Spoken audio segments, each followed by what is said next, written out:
When I was 19, I was working with a company establishing native plants in urban areas when a reporter asked me, "Why are you interested in this kind of work?"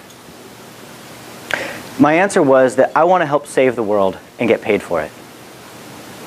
That seemingly simple answer was more profound than I realized at the time. It is echoed in my mind as a business philosophy that has helped to guide me. I finished college and started a landscape business with a focus on ecology, incorporating natural systems into man-made systems, and replacing purely aesthetic plants with edible, useful, and native plants in an aesthetic way. Then one day, I was sitting on the couch, TV's blaring in the background. I opened up the National Geographic article, and I read an article that ended up changing my life. That's when I was first exposed to the concept of biochar. And it was like a light turned on in my head. I saw it as an opportunity for me to make a difference in something that I'm very passionate about.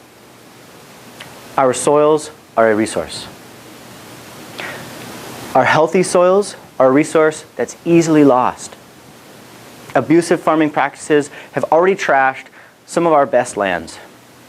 Populations are rising, cities are spreading, and fossil fuel has likely already reached its peak. Now is a very good time to reassess the ways that we interact with our farmland. And there's answers all around us. Organic, biodynamic, no-till, reduced-till, agroforestry, natural farming. While none of these alone will solve our world's food sustainability crises, these tools are vital in our transition from a farming system that depletes our soil resources to one that builds them. And today, I have one more to add to your belt. Biochar is essentially a charcoal for soil, a charred biomass intended for use in farming. It is highly porous, as all the passageways once used for transporting food and water throughout the plant material are gutted open, leaving only the carbon scaffolding remaining. It has a high surface area and a variable surface charge, which lend it a great ability to absorb nutrients in many forms. Similar to its use in air and water filters, charcoal in soil helps to keep the nutrients where they're needed. This is important. Phosphorus is limited. We have to mine this stuff. And you know what I didn't know a couple years ago that I know now that scares me a little bit, is that peak phosphorus is as little as a few decades away. And unlike peak oil, there is no alternative to phosphorus. Nitrogen. The cost of nitrogen is rising in combination with the cost of energy because it's an extremely energy-intensive process. So as you might guess, looking at these pictures, biochar can hold water like a sponge. Being highly porous with a great ability to deal with water and nutrients, biochar makes a superb housing for microorganisms. Up here we have bacteria on char. Up here in the top middle we have fungi on char. This picture I love because you can see the fungal hyphae just plugging right into the biochar.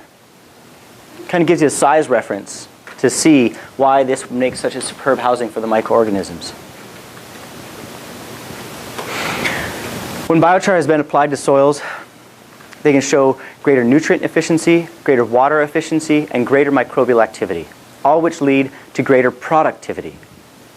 This is key in our future success, is greater productivity on the soils that feed us. Carbon is an element of growing interest. Accumulation of unprecedented levels of carbon in our atmosphere is a potentially disastrous imbalance. Another imbalance that deserves our attention is the loss of carbon from the soil. Commonly known as humus, soil organic matter is an important measure of the health and productivity of any soil. So So as plants grow, they capture carbon from the atmosphere and incorporate it into their bodies. And then when they're charred, much of that carbon is changed into a form which can resist decay for hundreds to thousands of years. Normally, that same carbon could have re-entered the atmosphere in as little as a few years or decades as the plant material naturally decayed. And charring of biomass doesn't consume energy, it releases energy. And we can capture that energy and use it to turn on our lights, to drive our cars, to power our factories. And when the remaining biochar is then applied to soil, what you get is a carbon negative energy. An energy production process which can actually help to sequester atmospheric carbon rather than increase it. Almost any biomass can work. Municipal green waste, agricultural waste, forestry waste, invasive species. There's no need to cut down valuable forests or to compete with food resources. There's already a few operations producing biochar and fuel, and many more in the development stage, some right here in Hawaii. The use of charcoal in soil is not a new idea. Biochar is a new word, that's for sure, but the use of charcoal in soil is nowhere near new. It's been used for thousands of years by various cultures worldwide.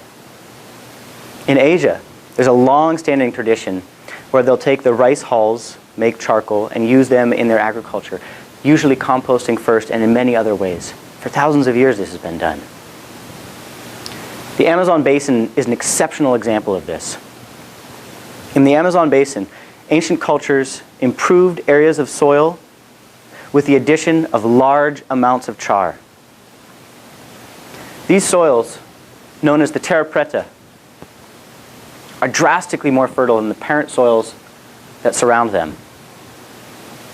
So much so that when sold or leased for farming, these soils will typically receive about 4 to 5 times the normal market value. Now, we don't know exactly how these people made these amazing soils. We don't know the exact process, but I'm sure that with our machinery, our laboratories, and our brilliant minds, we can come up with our own techniques. And soils throughout the world already contain charcoal. It's been around as long as fire and life. First time I thought of that, I just had this image of a multi-celled little algae floating in a pond and a bolt of lightning, voila, the world's first char. And in Iowa, in the Midwest Plains of America, an area famous for its fertility, an average of 30% of the organic matter in the topsoil is already biochar, naturally occurring from grassland fires. And as you might guess from these pictures, some areas probably have quite a bit more than that. Plant species and microbes have evolved with charcoal as part of the soil. It's been largely overlooked by modern agriculture, but in recent years, that's changed. Research and interest in the topic has blossomed and spread like a wildfire. I've been making and using biochar for over 3 years now. I've produced more than 100 tons out of my own backyard and been able to support my family in doing so. I've had the opportunity to conduct some research myself, as well as a lot of observations and feedback. So here's some pictures from a trial I did with the Big Island Master Gardeners. On this side over here, we have bok choy at 2 weeks out with biochar and without biochar. Slipper size 9.5. Here's that same bok choy at harvest. Notice the size of the leaves on there compared to these little guys. Again, that's with biochar and without. Here within the same trial, we have beans at 3 weeks out with biochar and without biochar. And at 5 weeks out, again, with biochar and without. By this point, I was blown away. I mean, I'd already seen a lot of good stuff, but I mean, this nicely done trial with the master gardeners just blew me away. So I had to ask her to make sure, and she assured me very greatly that yes, all plots were planted on the same day and received the same amount of fertilizer. The only difference was the biochar. This man has been growing greenhouse tomatoes for over 3 decades and recently started using biochar in his potting media. And now he uses it as standard practice because he's seen more vigorous growth, less disease, and a greater yield. Here's some pictures from one of the first trials I did. I donated a truckload of these guys for them to give it a try. And as you can probably see here, the first harvest results were significant. Over here we have corn at 6 weeks without and at 6 weeks with. They used compost on both and the same on both except the biochar. And here's at harvest without biochar and with biochar. Now, the first harvest results were impressive. They were significant. But now, more than 2 years later, it's even more impressive. It's no longer so easy to photograph side by side.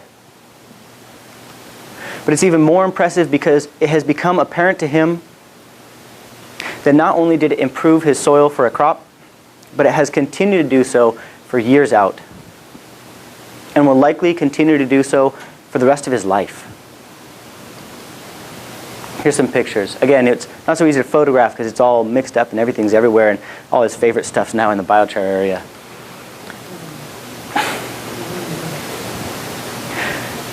Using biochar in agriculture can help to give us greater nutrient efficiency, greater water efficiency, and greater microbial activity, all which lead to greater productivity. Not only can it give us greater agricultural productivity, but in doing so can help us with waste management, energy production, and climate change mitigation. Our resources are precious, and they're finite. The future of farming, the future of our food, the future of our children depends on our ability to make more with less. Thank you all very much.